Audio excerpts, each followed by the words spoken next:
હે ઓ બાપા તો પણ એમ કે ને કાજુ બદામ ખાવ પાછો કે પાલી લાઈન પાલી ખાવી. હા પણ એને કાજુ બદામ પાલી લાવીને પાલી ખાવી. તો પણ મને તો કાજુ બદામ ખવડાવો. એ તને કાજુ બદામ આપતા તા તે પણ તે મને ઢોલ મારી ને એટલે હવે તને કાજુ બદામ નથી આપવા. ભલે દાદા પણ કાજુ બદામ ખાવાની મજા બહુ આવે હો. હા હો ક્યાં બદામ ખાવી તો ગળી લાગે, કાજુ બદામ ખાવી તોય ગળ્યા લાગે.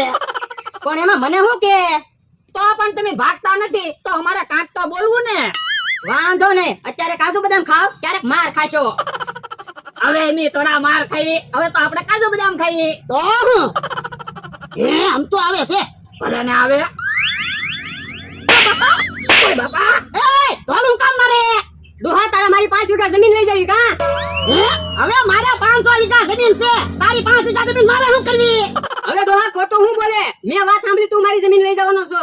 કોણે કીધું? હું કાઈ કોઈને નામ ન દઉં. તો એને કોઈને એવું ના કીધું હો. ઓય બાપા હજી પાછા ખોટું બોલો. ઓ બાપા હાલો તો હાલવા મળો તો નકર અમને ઢીડી નાખી. મારી વાડી છે, હું થોડા ક્યાંય જાઉં. ઉભાઈ રહો તમે આમ નહીં માનો. ઓ બાપા પાછી આવો બાપા. જો બોલો મારી જમીન લઈ જવાની વાત કરતા હતા હવે એને તેની જમીનમાં ન બેહવા દઉં. ઓ બાપા